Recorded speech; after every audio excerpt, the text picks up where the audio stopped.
Karena kita melihat sebahagian kaum muslimin, dan ini banyak yang ingin beribadah, semangat beribadah, akan tetapi kita lihat amalannya, kita katakan kurang mencontoh, kurang menjadikan Rasulullah itu sebagai suri tauladan. Rasulullah begini beribadahnya, dia mau beribadah tapi maunya begini. Gak boleh. Sebagaimana kita gak boleh mau sholat subuh 4 rakaat, begitu juga kita tidak boleh untuk melakukan aktivitas-aktivitas ibadah yang lain yang di luar aturan Nabi Muhammad sallallahu alaihi wasallam.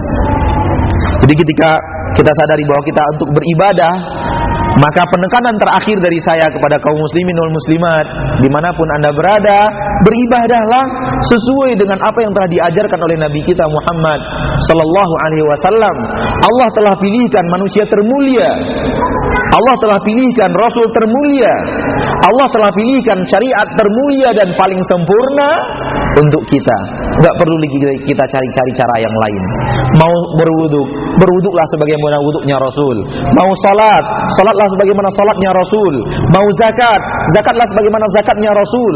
Mau berdakwah, berdakwahlah sebagaimana dakwahnya Rasul. Mau berinfak dan bersedekah, berinfak dan bersedekahlah sebagaimana yang telah diajarkan oleh Rasulullah sallallahu alaihi wasallam.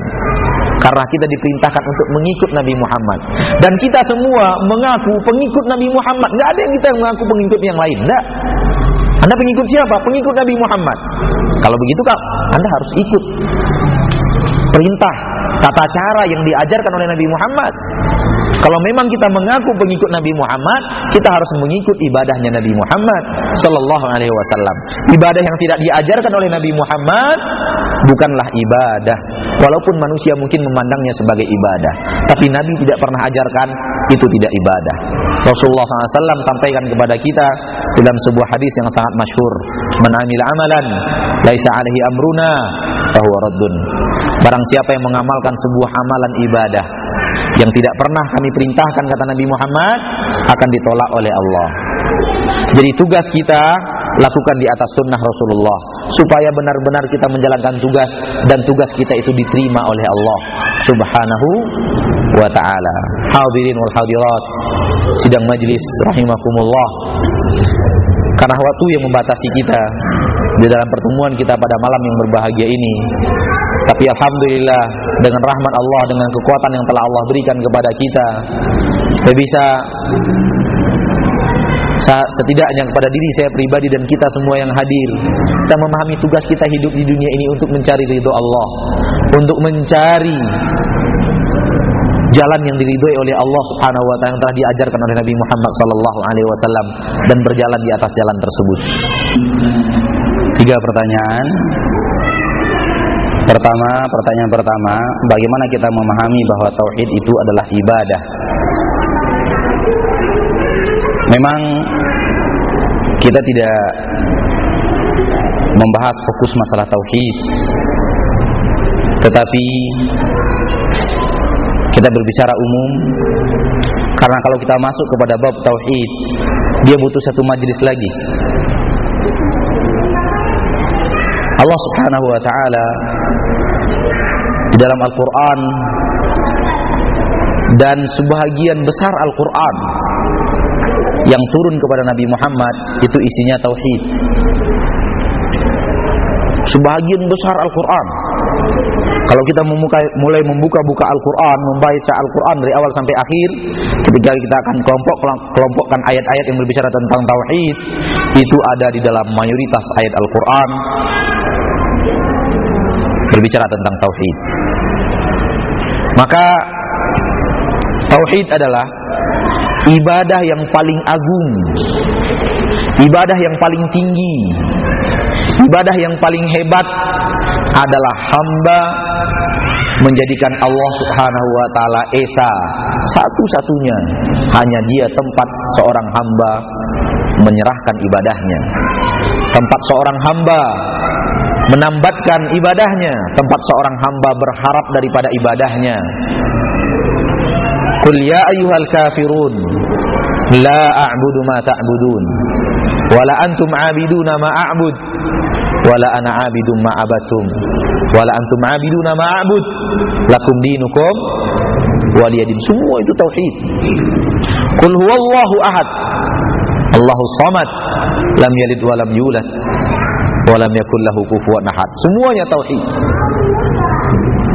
Qul a'udzu birabbil falaq min syarri ma khalaq wa min syarri ghasiqin idza waqab. Semuanya tauhid sampai habis. Qul a'udzu birabbin nas malikin nas ilahin nas sampai habis. Semuanya tauhid.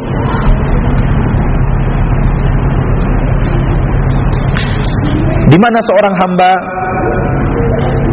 tidak akan pernah diterima oleh Allah ibadahnya kalau dia tidak bertauhid. Allah akan menghapuskan seluruh amal saleh yang pernah diamalkan oleh seorang manusia kalau dia tidak bertauhid, berbuat syirik. Dan Allah akan kekalkan seseorang di dalam neraka kalau dia tidak bertauhid alias berbuat syirik. Menunjukkan kepada kita tauhid adalah hal yang paling penting di dalam kehidupan kita. Mengesahkan Allah, hanya menjadikan Allah subhanahu wa ta'ala harapan kita. Hanya kepada Allah kita beribadah. Ketika melaksanakan itu hanya kepada Allah. Kita berdoa hanya kepada Allah. Kita bernadar hanya kepada Allah. Kita memohon bantuan, kesehatan, memohon diangkatkan petaka yang menimpa kita, musibah yang melanda kita hanya kepada Allah. Itulah tauhid. Itulah ibadah, seutama-utama ibadah. Rasulullah sallallahu alaihi wasallam 13 tahun berada di kota Mekah. Rasulullah SAW 13 tahun berada di kota Mekah. Syariat yang turun hanya syariat salat. Amal yang turun hanya amal salat yang fardu. 13 tahun Rasulullah berdakwah kepada tauhid, mengajak umat untuk jauh dari kesyirikan, mengajarkan kepada umat bahwa syirik itu adalah dosa yang paling besar, dosa yang paling Allah benci, dosa yang paling tidak akan pernah Allah ampunkan kalau tidak dia mentauhidkan Allah subhanahu wa ta'ala. Allah subhanahu wa ta'ala dalam hadis qudsi mengatakan, ana aghna syuraka'i 'anil syirk man 'amila amalan asyraka fihi ma ya ghairi taraktuhu wa syirkah. Saya adalah zat yang paling tidak mau disekutukan. Barang siapa yang mengamalkan sebuah amalan, dia menyekutukan saya dengan sesuatu, saya akan tinggalkan dia dan sekutunya. Saya biarkan dia dan sekutunya. Jadi Allah tidak akan pernah pandang kita, Allah tidak akan pernah pandang ibadah kita, apapun yang kita lakukan. Allah tidak pernah akan pandang capeknya kita, Allah tidak akan pernah pandang harta yang sangat banyak yang kita infakkan kalau kita tidak bertauhid. Sebenarnya tauhid itu adalah la ilaha illallah. Itu pintu utama. Tanpa la ilaha illallah enggak ada guna salat, tidak ada guna zakat, tidak ada guna haji, tidak ada guna puasa, tidak ada guna berinfak, tidak ada guna tahajud kalau seandainya la ilaha illallahnya tidak benar. Jadi saya yakin dan percaya bahwa kita yang ada di masjid ini akan senantiasa berusaha menjadi hamba Allah. Ketika berdoa tidak akan memberikan doanya kepada selain Allah. Ketika bernazar tidak akan pernah mempersembahkan ibadahnya kepada selain Allah. Saya berharap seperti itu kita semua yang ada di sini. Dengan husnudzon akhirnya kita menyatakan bahwa tauhid adalah hal yang utama. Karena musuh tauhid adalah syirik. Syirik adalah dosa yang paling besar. Berarti tauhid adalah ibadah yang paling besar.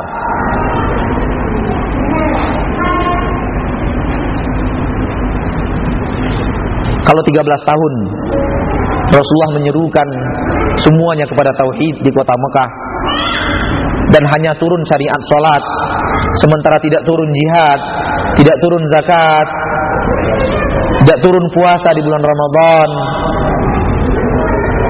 pertandalah itu bahwa tauhid adalah yang sangat penting di dalam kehidupan kita. Kalau kita tidak benar-benar menjadi orang yang mengesahkan Allah, menyekutukan Allah dalam beribadah, menyekutukan Allah di dalam aktivitas-aktivitas ibadah, maka tidak ada guna ibadah yang kita lakukan selama ini. Sementara kalau orang beribadah kemudian dia berbuat maksiat, katakanlah khamar, katakanlah judi, ibadahnya tidak hapus. Ibadahnya tetap akan berbau ibadah, maksiatnya akan tetap bernuansa maksiat. Nanti akan ditimbang di sisi Allah Subhanahu wa taala di yaumil mahsyar. Tapi kalau sudah syirik, hancur sebuah amal ibadahnya. Menandakan tauhid, lawan daripada syirik itu adalah hal yang paling penting. Dan inti dakwah para nabi dan para rasul adalah tauhid. Walaqad ba'atsna fi kulli ummatin rasula an ya'budullaha wa yajtanibut taghut. Kami telah utus kepada setiap umat rasul. Mereka berdakwah, u'budullah, hai manusia, beribadalah hanya kepada Allah, wajtanibut taghut, jauhi seluruh yang kalian ibadati selain Allah Subhanahu wa taala. Jadi tauhid adalah kunci utama untuk masuk ke dalam agama Islam. Dan ia ketika dia diterobos, dia adalah jurang utama yang untuk memasukkan orang ke dalam neraka Allah Subhanahu wa taala. Menunjukkan kepada kita bahwa tauhid adalah hal yang paling utama, karena Rasulullah SAW paling banyak berdakwah kepada tauhid, Al-Quran paling banyak berbicara tentang tauhid, dan hadis-hadis paling banyak berbicara bagaimana kita mengesahkan Allah Subhanahu wa ta'ala. Kemudian pertanyaan yang kedua tadi tentang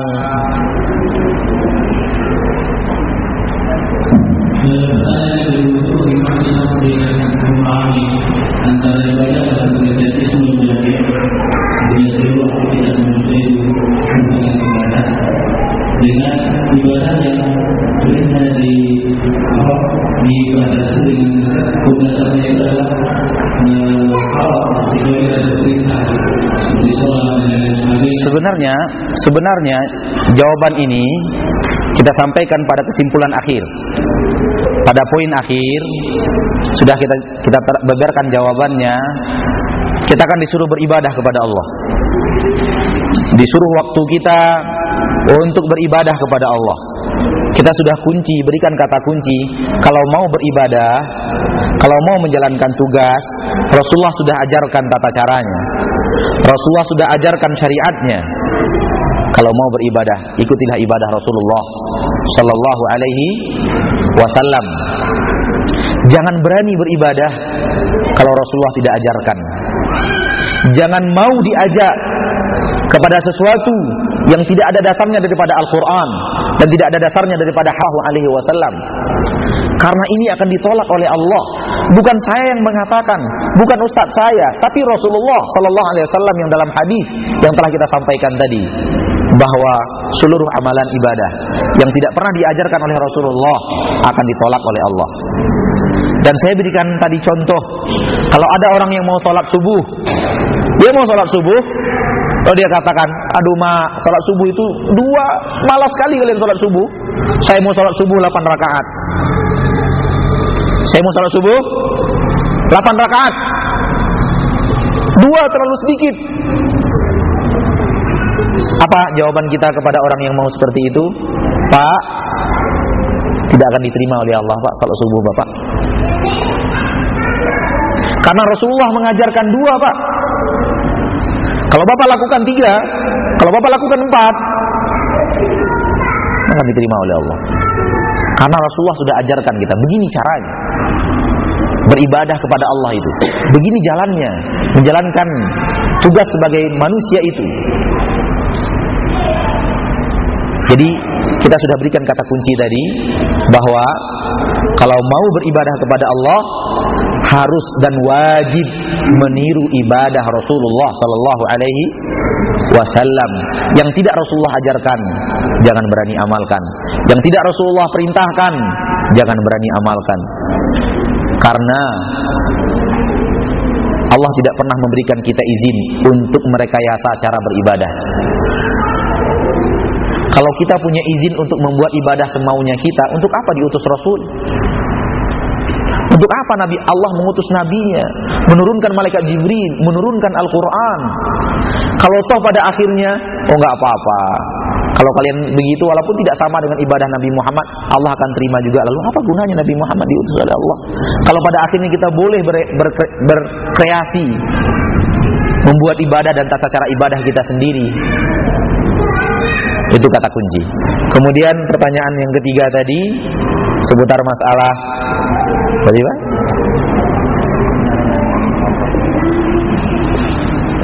Kemudian kaum muslimin yang melakukan ibadah kemudian diberikan oleh kaum muslimin yang lain mengenai kebenaran dari tersebut. Ya, saya mulai ingat. Lalu dia berargumen seperti ini. Kamu nggak bisa. Yang benar begini, nggak bisa. Karena yang akan menentukan kebenaran itu bukan kamu. Yang akan menentukan kebenaran itu Allah Subhanahu wa ta'ala. Kamu siapa? Goblok, bodoh. Yang hanya tahu mana yang benar, mana yang salah Allah. Jadi kamu gak berhak untuk mengatakan ini benar, ini salah, ini benar, ini salah. Nanti saja, masing-masing kita beribadahlah. Nanti di akhirat akan ketahuan siapa yang benar, siapa yang salah. Mungkin kita sering dengan orang berkata begitu. Bapak dan Ibu hadirul hadirat rahimakumullah. Kalau memang di dunia ini tidak ada standar kebenaran, untuk apa Rasulullah diutus oleh Allah? Kalau tidak untuk mengajarkan kepada kita, hai manusia, ini yang benar yang harus kalian lakukan, selain ini salah. Kalau di agama kita belum jelas mana yang benar, mana yang salah, maka itu apa diutus Rasul? Bukankah Rasulullah itu untuk menerangkan kepada manusia? Di antara tugas Rasulullah al-balagh, menerangkan apa yang diridhoi oleh Allah, menerangkan apa yang dimurkai oleh Allah. Jadi standar kebenaran itu sudah ada. Kebenaran itu sudah ada. Yang diajarkan oleh Rasulullah itulah yang benar. Yang tidak pernah diajarkan oleh Rasulullah itulah yang salah.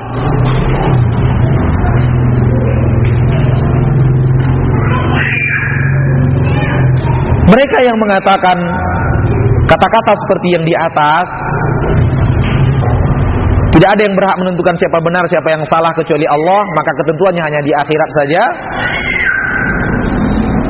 Kita akan katakan, kalau begitu yang diamalkan Rasulullah masih belum tahu benar salahnya.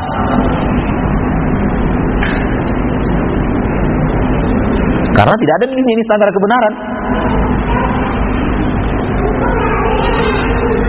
Kalau begitu, kita masih belum tahu apa ibadah yang harus kita lakukan.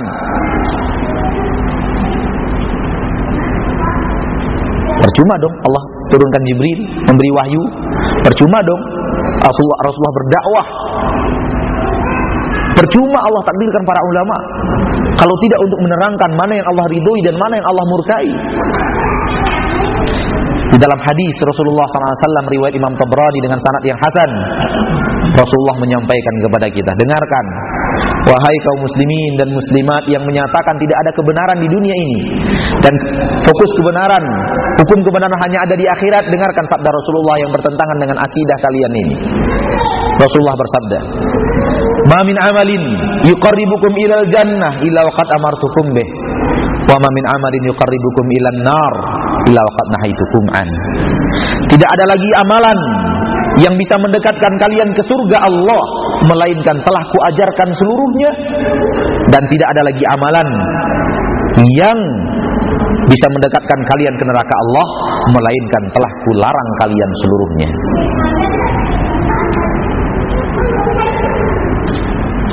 Di dalam Al-Quran dengan jelas Allah katakan, Allah turunkan Al-Quran tibyanan likulli syai', untuk menerangkan segala sesuatunya kepada manusia. Al-Quran diturunkan untuk menerangkan seluruhnya. Dalam ayat yang sering kita dengar di bulan Ramadan, mesti kalau sudah bulan Ramadan kedengaran ayat ini.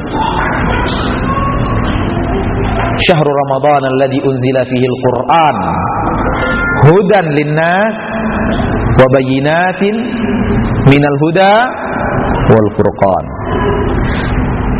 Bulan Ramadan yang kami turunkan di bulan Ramadan itu Al-Qur'an sebagai petunjuk bagi manusia, keterangan terhadap petunjuk tersebut dan pembeda antara yang hak dan yang batil.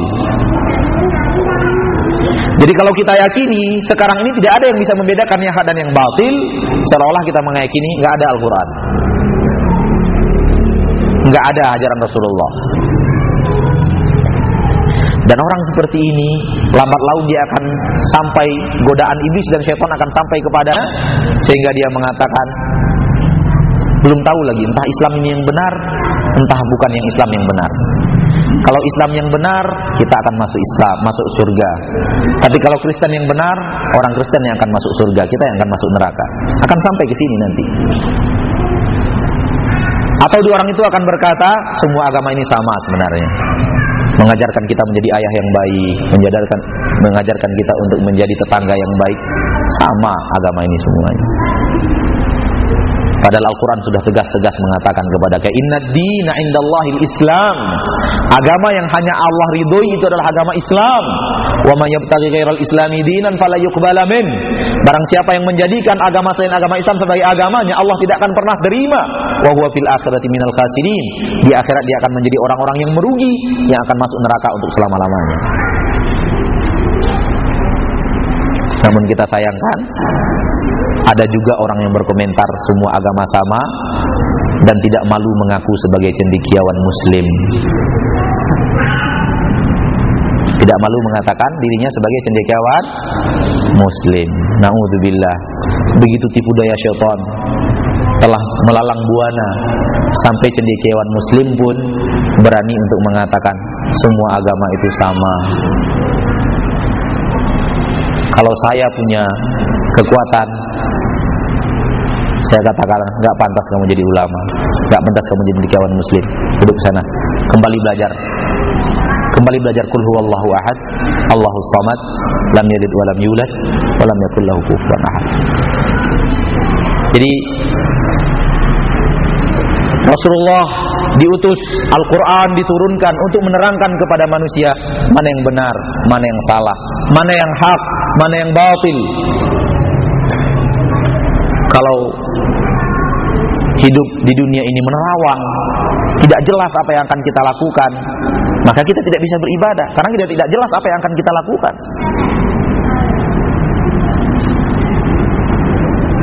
Tetapi Allah subhanahu wa ta'ala Maha pengasih, Maha penyayang. Allah telah terangkan segalanya.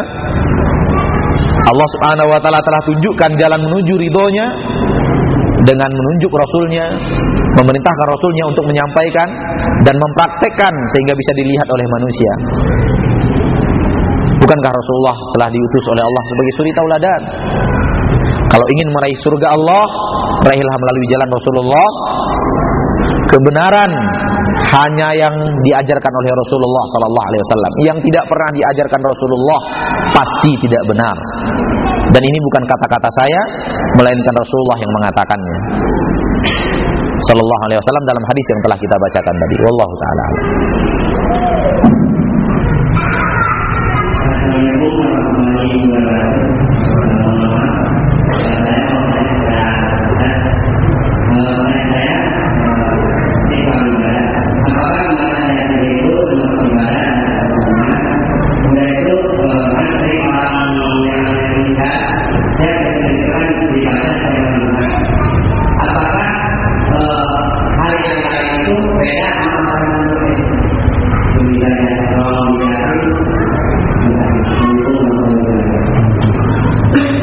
Dua pertanyaan akan kita jawab sekaligus. Bagaimana tentang rutinitas yang sering kita jalankan, sering dijalankan oleh kaum muslimin, kumpul di malam Jumat biasanya membaca surat Yasin. Aktivitas itu dilakukan dari rumah ke rumah.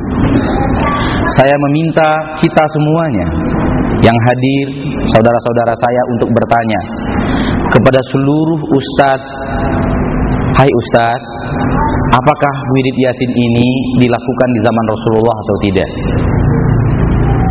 Saya minta kita semuanya bertanya kepada seluruh ustaz, pernahkah Rasulullah sallallahu alaihi wasallam dan para sahabatnya melakukan aktivitas yang seperti ini? Saya yakin dan percaya 100% bahwa seluruh ustadz akan menjawab memang nggak pernah. Tapi, nah ada tapinya loh. Tapi itu kan membaca Al-Quran, itu kan membaca ayat Allah, dan baca Quran itu kan zikir. Walaupun Rasulullah tidak pernah mengamalkannya, kalau kita ikhlas melaksanakannya, itu juga ibadah. Begitu umumnya jawaban. Sebenarnya manusia, kaum muslimin saya maksud, para dai dan para mubalik, mempunyai dua tata cara pandang yang berbeda, yang berseberangan begini. Sekelompok besar yang pertama, mereka mengatakan, hai kaum muslimin, apapun yang Anda lakukan, kegiatan apapun yang Anda lakukan, asal Anda ikhlas kepada Allah, mengharapkan ridho Allah, nggak akan sia-sia. Ini kelompok yang pertama ini. Sebagian kelompok mubalik yang pertama, mereka mengatakan yang penting ikhlas. Kita berniat baca Quran untuk beribadah, kita kumpul untuk silaturahmi, kita untuk mendoakan kaum muslimin. Jadi kalau kita berbuat karena Allah, Allah nggak akan pernah sia-siakan. Ini kelompok pertama. Kelompok ustadz yang kedua, dia akan menjawab seperti ini. Bapak, Ibu yang saya muliakan, kita memang wajib beribadah dengan ikhlas karena Allah. Tetapi perlu kita ketahui bahwa Allah perintahkan, Rasulullah perintahkan kita untuk beribadah sesuai dengan apa yang beliau ajarkan. Jadi terbagi cara pandang, sudut pandang berbeda ini. Dan ini sering terjadi diskusi, debat, tukar pikiran, dialog. Titiknya di situ saja. Yang satu mengatakan cukup dengan ikhlas, yang satu mengatakan harus dengan ikhlas dan harus sesuai dengan tuntunan sunnah Rasulullah Sallallahu Alaihi Wasallam. Dalam cara redaksi lain saya akan mengatakan, ketika kita tanyakan kepada seorang ustadz, Ustadz, bagaimana kalau kita membaca Al-Quran dengan tata cara yang tidak pernah diajarkan Rasulullah, di malam-malam yang tidak diajarkan Rasulullah? Sekelompok pertama akan menjawab, Pak, yang penting ikhlas, boleh, silahkan, gak apa-apa. Yang satu lagi akan menjawab, Pak, rasanya ini tidak pernah diajarkan Rasulullah, rasanya ini tidak pernah Rasulullah ajarkan, maka saya mengatakan lebih baik kita tinggalkan. Lebih baik amalkan saja apa yang telah diajarkan oleh Rasulullah Sallallahu Alaihi Wasallam. Bapak dan Ibu yang saya muliakan, kalau Bapak dan Ibu bertanya kepada saya, bagaimana Ustadz? Saya ada pada kelompok kedua. Saya akan hanya mengajak dan berani mengajak kaum muslimin dan muslimat beribadah yang pernah diajarkan oleh Rasulullah Sallallahu Alaihi Wasallam saja. Yang tidak pernah diajarkan Rasulullah, saya tidak punya hak untuk mengajak umat ke sana. Dan bahkan sudah ada ancaman dari Rasulullah, kalau itu tidak sesuai dengan apa yang pernah beliau ajarkan, beliau perintahkan, beliau anjurkan, tidak akan diterima oleh Allah. Jadi ada dua sudut pandang yang berbeda. Tetapi kalau saya secara pribadi mengajak kita kepada yang kedua, beribadahlah kepada Allah dengan ikhlas, beribadahlah kepada Allah hanya dengan tata cara yang telah diajarkan Rasulullah Sallallahu Alaihi Wasallam. Kenapa? Karena agama ini yang paling paham, yang paling pintar, yang paling bertakwa Rasulullah Sallallahu Alaihi Wasallam. Kita tidak akan pernah bisa lebih beribadah melebihi Rasulullah, nggak pernah, nggak mungkin, mustahil. Oleh karena itu, kita ikutilah orang yang paling mulia, kita ikutilah orang yang paling bertakwa, kita ikutilah orang yang paling alim tentang agama Allah, yang memang direkomendasi dari Allah Subhanahu wa ta'ala untuk diikuti. Tapi secara garis besar saya katakan ada dua tata cara pemahaman. Yang satu hanya mengutamakan ikhlas, yang kedua mengatakan ikhlas dan ittiba kepada sunnah Rasul. Saya ada pada kelompok yang kedua, yang tidak berani mengajak kecuali hanya kepada sunnah Rasul. Jadi Bapak dan Ibu yang saya muliakan, silahkan tanya kepada seluruh Ustadz, apakah ini pernah dilakukan di zaman Rasul? Kalau jawabannya tidak, berarti saya mengajak kita semuanya jangan lakukan. Allahu a'lam.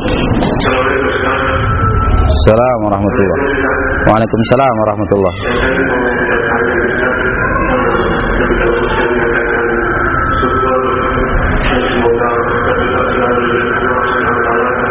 Amin.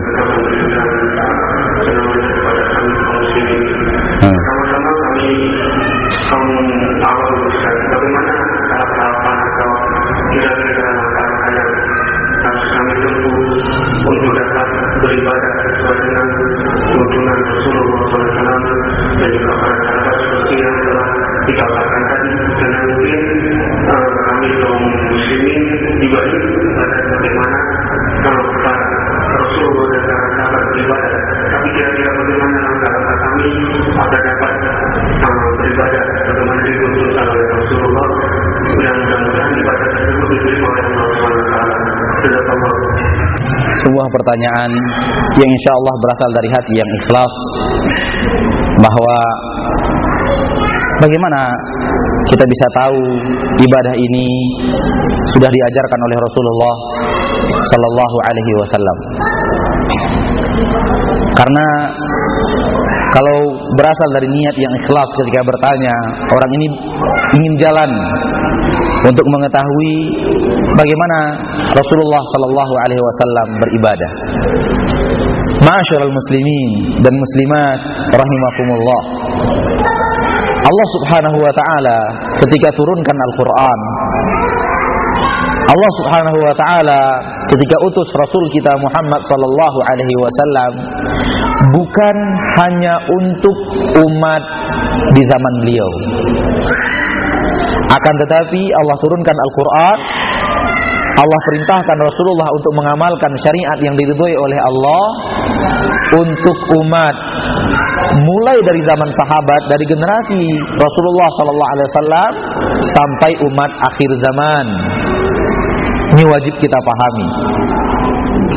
Allah tidak hanya menurunkan syariat di zaman Rasul, setelah itu tidak ada syariat. Tapi syariat yang ada di zaman Rasul itu untuk umat di zaman Rasulullah SAW sampai umat akhir zaman. Untuk itu, tentu Allah Subhanahu wa ta'ala tetap akan jaga agama Islam ini, syariat Islam ini sampai akhir zaman. Kalau memang syariat itu bukan hanya untuk zaman Nabi Muhammad saja, tapi sampai akhir zaman, berarti syariat itu harus utuh, ilmunya harus ada, tuntunannya harus ada, dari zaman Nabi Muhammad tidak lekang sampai akhir zaman. Karena kalau habis tuntunan itu, sirna tuntunan itu, umat belakangan akan kebingungan. Kemana ini? Alhamdulillah, Allah telah jaga agama Allah. Allah telah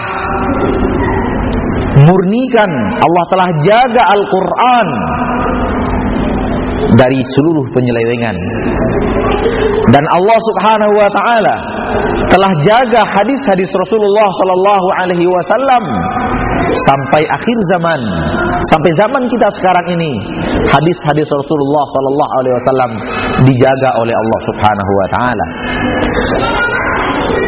Dengan jalan-jalan para ulama penghafal hadis pada awalnya, kemudian dengan jalan para ulama yang telah membukukan kepada kita bagaimana Rasulullah Sallallahu Alaihi Wasallam hidup, bagaimana Rasulullah SAW beribadah.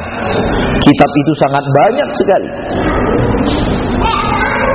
Sampai akhir ini, sampai saat ini, ribuan hadis telah dijaga oleh Allah Subhanahu wa ta'ala untuk sampai kepada kita. Di dalam Musnad Imam Ahmad, Imam Bukhari, Imam Muslim, Muwatta Imam Malik, Musnad Imam Syafi'i, Mu'jam Imam Tabrani, Imam Abu Dawud, An-Nasa'i, Ibnu Majah dan yang lainnya, seluruhnya menerangkan kepada kita Rasulullah begini, Rasulullah begini, Rasulullah begini, Rasulullah begini. Menunjukkan Allah memelihara syariat Nabi Muhammad untuk tetap sampai umat akhir zaman. Karena memang syariat Nabi Muhammad itu adalah syariat untuk umat sampai akhir zaman. Tapi mungkin masalahnya Ustaz, kami tidak bisa membaca Muwatta Imam Malik, kami tidak bisa membaca Sahih Bukhari karena dia dari bahasa Arab. Alhamdulillah, sudah banyak sekali buku-buku yang diterjemahkan, sudah banyak hadis-hadis yang diterjemahkan. Bagaimana Nabi berwudu, bagaimana Nabi salat, bagaimana Nabi berpuasa, bagaimana Nabi berzakat, bagaimana, seluruhnya kitabnya sudah ada. Tinggal kita mau atau tidak mempelajarinya. Maka tidak ada jalan, Bapak yang saya muliakan, yang telah bertanya tadi, tidak ada jalan untuk mengetahui syariat Rasulullah kecuali dengan menuntut ilmu. Mencari dari buku-buku yang menerangkan bagaimana Rasulullah salat, bagaimana Rasulullah berwudu, bagaimana Rasulullah zakat, bagaimana Rasulullah berpuasa. Dan sekarang kitab-kitab itu telah beredar hampir dalam seluruh toko-toko buku, hampir di setiap seluruh kota itu ada. Alhamdulillah. Itu satu jalannya. Bapak harus rajin membaca buku, harus rajin menuntut ilmu kembali. Jangan hanya tunduk dan menyerah kepada apa yang telah terjadi. Inilah yang saya tahu, ya sudahlah, akan begini terus sampai akhir zaman. Jangan. Karena mungkin dalam tata cara berwudu kita dengan tata cara wudu Rasulullah sallallahu alaihi wasallam, mungkin di dalam tata cara salat kita ada tata cara salat yang tidak sesuai dengan tata cara Rasulullah sallallahu alaihi wasallam. Maka harus timbulkan niat ikhlas. Alhamdulillah, mudah-mudahan dengan tekad yang kuat untuk mencari bagaimana wudu Rasul, bagaimana salat Rasul, bagaimana zakat Rasul, bagaimana ibadah Rasul, bagaimana zikir Rasul. Alhamdulillah, semua itu ada kitabnya. Jalan yang kedua adalah rajin bertanya. Rajin bertanya kepada para ustaz. Ustaz, tolong tunjukkan kepada kami bagaimana wudu Rasulullah sallallahu alaihi wasallam. Ustaz, tolong ajarkan kepada kami bagaimana salat Rasulullah sallallahu alaihi wasallam. Ustaz, tolong ajarkan kami bagaimana zakat Rasulullah sallallahu alaihi wasallam. Ustaz, tolong ajarkan kami bagaimana zikir Rasulullah sallallahu alaihi wasallam. Insyaallah kalau kita rajin bertanya, tapi bertanyakan bagaimana wudu Rasul, tanyakan bagaimana salat Rasul, tanyakan bagaimana zikir Rasul dan seterusnya. Jangan tanyakan pendapat ustadz itu, karena belum tentu pendapat ustadz itu benar. Pendapat saya belum tentu benar, tapi kalau sudah pendapat Rasul pasti benar. Jadi kalau kita bertanya, Ustadz bagaimana masalah ini? Ustadz itu berkata, menurut pendapat saya Pak, begini. Katakan Pak Ustadz, mohon maaf, saya ingin bertanya bagaimana ini menurut Rasulullah Sallallahu Alaihi Wasallam. Kuncinya ada di situ. Jangan pernah kita mau diajak berilmu kecuali dengan apa yang telah diajarkan oleh Rasulullah Sallallahu Alaihi Wasallam. Menurut hemat saya begini, menurut analisa saya begini. Maaf Pak, tanpa mengurangi rasa hormat, saya bertanya bagaimana wuduknya Rasul. Apakah Rasulullah itu ketika berwudu begitu atau tidak? Jadi kita kembalikan seluruh ilmu. Ketika kita bertanya dan menuntut ilmu, selalu tanyakan bagaimana Rasulullah Sallallahu Alaihi Wasallam. Karena hanya dia bimbingan kita, pembimbing kita ke jalan Allah. Karena hanya dia yang wajib Sallallahu Alaihi Wasallam untuk kita ikuti di dalam menjalankan syariat Allah Subhanahu Wa Taala. Tiga orang sahabat datang dan kemudian bertekad untuk beribadah tidak sesuai dengan ibadah Rasul. Bukan tidak sesuai, lebih banyak daripada ibadah Rasul. Rasulullah marah. Dia mau sholat tahajud, Rasulullah sholat tahajud, dia juga mau sholat tahajud, tapi sholat tahajud sepanjang malam, Sementara Rasulullah mengawalinya dengan tidur. Rasulullah marah. Gak boleh, kata Rasul. Saya orang yang lebih bertakwa kepada Allah, saya lebih berilmu kepada Allah, tapi saya sholat dan saya tidur. Kalian gak boleh sholat terus. Kalau untuk rajin saja tidak sesuai dengan ibadah Rasul, ditolak dan tidak dibenarkan oleh Rasul, apatah lagi dalam hal-hal yang tidak pernah dibimbing oleh Rasulullah sallallahu alaihi wasallam. Jadi rajin menuntut ilmu dari membaca dan rajin menuntut ilmu dari mendengar.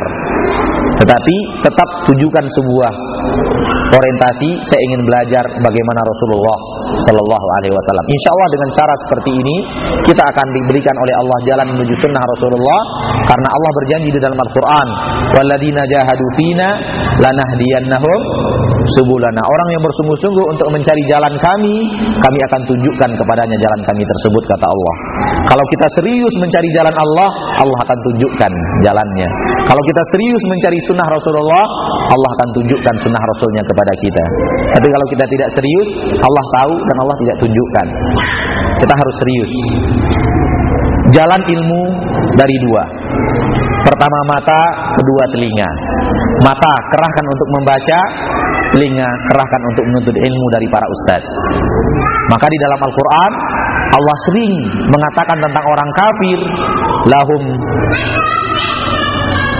khatamallahu ala qulubihim wa ala sam'ihim wa ala absarihim. Allah subhanahu wa ta'ala tutup mati hati mereka, wa ala sam'ihim pendengaran mereka, wa ala absarihim mata mereka. Hati adalah pemimpin, hati adalah tempat ilmu, dikunci oleh Allah. Kemudian Allah kunci dua hal yang bisa memasukkan ilmu ke dalam hati, yaitu telinga untuk mendengar dan mata untuk membaca. Maka Allah selalu mengunci hati orang kafir itu, tidak hanya kunci mati hatinya, tapi Allah kunci mati juga pintu untuk menuju hati tersebut, yaitu pandangan mata, kemudian telinga. Allah selalu gambarkan kepada mereka, kepada orang kafir, Allah gambarkan ketika mereka disampaikan hidayah, mereka tutup telinga mereka. Mereka tidak mau menerima ilmu. Jadi jalan ilmu dua harus kita jalani supaya kita sampai kepada sunnah Rasulullah sallallahu alaihi wasallam. Waalaikumsalam warahmatullahi wabarakatuh. Bagaimana kedudukan ijtihad para ulama Ustaz? Assalamualaikum warahmatullahi wabarakatuh. Ya. Waalaikumsalam warahmatullahi. Ya. Saudara kita bertanya dan pertanyaan ini menunjukkan ilmunya. Pertanyaan ini menunjukkan ilmu. Bagaimana kedudukan para ulama? Bukankah kita di antara sumber hukum dalam agama kita adanya ijtihad atau ijma' para ulama? Benar. Ada salah satu sumber agama kita yaitu ijma'nya para ulama dan ijtihadnya para ulama. Ini sedikit halus ya, tolong difahami. Ulama tidak akan pernah berijtihad. Ulama tidak akan pernah berijma' tanpa ada nas daripada Al-Quran dan Sunnah Rasulullah Sallallahu Alaihi. Kuncinya ada di sini. Gak akan mungkin para ulama itu berijma' bersepakat kalau Al-Quran tidak turun, kalau hadis tidak menerangkan. Tidak akan mungkin para ulama akan berijtihad kalau ijtihad itu hasil olah kepalanya saja, hasil olah pemikirannya saja. Itu bukan ijma', itu bukan ijtihad. Ijtihad adalah ulama mengerahkan segala kemampuannya untuk mentelaah nas-nas Al-Quran dan hadis, kemudian dia simpulkan hukum daripada Al-Quran dan hadis tersebut. Itulah ijtihad para ulama. Ya, jadi tidak ada ijma', tidak ada ijtihad tanpa kitabullah dan sunnah Rasulullah Sallallahu Alaihi Wasallam. Misalnya begini, Pak. kita temukan di kampung kita ada 2 orang yang dinamakan ulama. Lalu 2 orang ulama ini sepakat. Saya sepakat dan kami berdua sepakat, ijma, setelah istihad kami, setelah diskusi kami panjang, untuk menghalalkan buka lokasi judi di daerah kita. Dengan syarat tidak boleh orang muslim yang masuk ke dalamnya. Kita katakan, Pak, ini bukan ijma dan ini bukan istihad. Karena Al-Quran sudah mengatakan, innamal khamru wal maisiru wal ansab wal azlamu rijsun min amali syaitan. Sesungguhnya judi, sesungguhnya khamar, najis dari perbuatan syaitan. Fajtanibu, tinggalkan. Lalu kalau ada orang yang mengatakan enggak apa, itu bukan ijma, itu bukan istihad. Kalau ada ulama yang dikenal orang ulama, kemudian dia beristihad, setelah kami berpikir, setelah kami merenung, kami simpulkan, hai kaum muslimin, azab kubur itu tidak ada. Kita katakan ini bukan istihad, karena dia tidak bersumber daripada kitabullah dan sunnah Rasulullah sallallahu alaihi wasallam. Jadi ikutilah istihad para ulama yang bersumber kepada Al-Quran dan hadis Nabi Muhammad sallallahu alaihi wasallam. Kalau kita hanya mutlakkan istihad saja, ada juga orang yang beristihad tapi hasilnya batil. Ada juga orang yang beristihad hasilnya tidak diridhoi oleh Allah Subhanahu wa taala. Istihad yang hanya akan diakui adalah istihad yang seirama, sama dengan petunjuk daripada Al-Quran dan hadis Nabi Muhammad sallallahu alaihi wasallam. Kalau memang dia adalah ulama yang hak, maka dia tidak akan berani beristihad yang melanggar hukum syariat Allah Subhanahu wa taala. Pasti itu.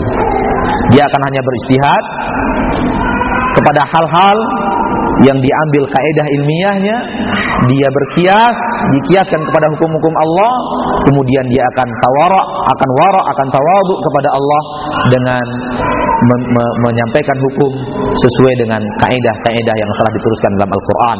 Tapi kalau sudah mulai penyimpangan, maka itu bukanlah istihad. Contoh terakhir, contoh nyata dalam kehidupan kita, ketika ada orang yang mengatakan seluruh guru-guru di Mekah telah beristihad, boleh lewat aja yang lain baru ihram di sana. Boleh. Padahal Rasulullah mengatakan harus di alam-lam. Maka ini istihad yang batil. Istihad juga, sepakat juga, tapi kesepakatan yang batil karena telah melanggar undang-undang Rasulullah sallallahu alaihi wasallam. Jadi istihad kajinya panjang, pembahasannya panjang, karena kita akan melihat istihad itu apakah dia sesuai kaidah ilmiah, apakah dia sesuai dengan aturan-aturan yang ada dalam Al-Quran atau tidak. Dan sepanjang itu tidak melanggar kaidah-kaidah syariah, maka istihadnya benar. Dan kalau itu telah melanggar kaidah-kaidah ilmiah, kaidah-kaidah hukum dalam agama kita, maka istihad itu adalah istihad yang batil, yang tidak boleh kita ikuti sama sekali. Maka intinya akan kembali kepada Al-Quran dan hadis Nabi Muhammad sallallahu alaihi wasallam. Mengatakan sampai SMS ya dengan pertanyaan, Ustaz, kafir yang bagaimana sehingga kita tidak boleh mendoakan orang yang kafir? Karena saya pernah membaca hadis bahwa orang yang meninggalkan sholat bisa disebut kafir. Bagaimana? Kafir yang sudah dinyatakan keluar dari agama Islam, murtad, jelas-jelas wafat di atas kekufuran, maka orang yang seperti itu haram hukumnya kaum muslimin untuk beristighfar untuknya, mohon ampunan untuknya, tidak boleh. Rasulullah sallallahu alaihi wasallam di dalam hadis riwayat Imam Muslim, saya minta izin kepada Allah untuk beristighfar, minta ampun untuk ibu saya, tidak diizinkan oleh Allah Subhanahu wa taala. Dan saya minta izin kepada Allah untuk menziarahi kuburan ibu saya, diizinkan oleh Allah Subhanahu wa taala. Di dalam hadis, di dalam Al-Qur'an, Allah Subhanahu wa taala terangkan, bahwasanya tidak